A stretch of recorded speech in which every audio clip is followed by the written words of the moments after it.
আবেদন রিজেক্ট করে দেয়। তাই আজকের এই কর্মসূচি সফল হলো। 3টে বাজে 2-3 মিনিট বাকি আছে, আমি 5 মিনিট বাকি আছে। এখানেই শেষ করছি। Kolkata high court single bench, division bench এবং বিশেষ করে দক্ষিণ কলকাতা বা কলকাতার বা পার্শ্ববর্তী এলাকার যে শত শত মানুষ আজকে এত জটিলতা প্রতিকূলতার মধ্যে দিয়েও এই মিছিলে হেঁটেছেন, তার মধ্যে দিয়ে প্রমাণ হয়েছে সরকারি জমি আমরা বিক্রি করতে দেব না। আলিপুরের জেলের জমি বেচেছেন, ট্রাম ডিপোর জমি ডক্টর বিধানচন্দ্র রায় সৃষ্টি সব বেচে দিয়েছেন এবং পশু হসপিটাল, যা সুবিখ্যাত হসপিটাল, তার 250 কাঠা জমি আপনি বিক্রি করতে চলেছেন। তার বড় একটা অংশের টাকা আপনার পরিবারের ফান্ডে যাবে এবং আপনার দলের আগামী নির্বাচনে খরচ হবে। আমরা জানি, আমরা টাকা পয়সার মধ্যে ঢুকতে চাই না।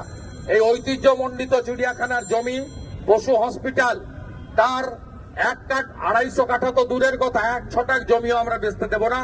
ভারতীয় জনতা পার্টি দক্ষিণ কলকাতা, উত্তর কলকাতা, যাদবপুর, হাওড়া, আমাদের সাংগঠনিক জেলাগুলি সমস্ত মানুষকে নিয়ে যদি সিদ্ধান্ত না নেয়, গঙ্গাসাগর মেলা এবং মকর সংক্রান্তির পরে লাগাতার ধর্ণা ইত্যাদি আমরা করব এবং আমরা আবেদন করব সচেতন নাগরিকদের, জনস্বার্থের মামলা করুন, রাজ্যপালের কাছে ডেপুটেশন করুন, কেন্দ্রীয় মন্ত্রী ভূপেন যাদবকে মেল করে এই অন্যায় এবং বেআইনি সিদ্ধান্তের প্রতিবাদ করুন।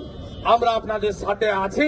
সমস্ত বিজেপির এমএলএরা, পুরো বিজেপি পার্টি আপনাদের এই লড়াইতে সঙ্গ দেবে। সবাই ভালো থাকবেন। ভারত মাতা কি, ভারত মাতা কি জয় শ্রী রাম। দুনিয়ার হিন্দু।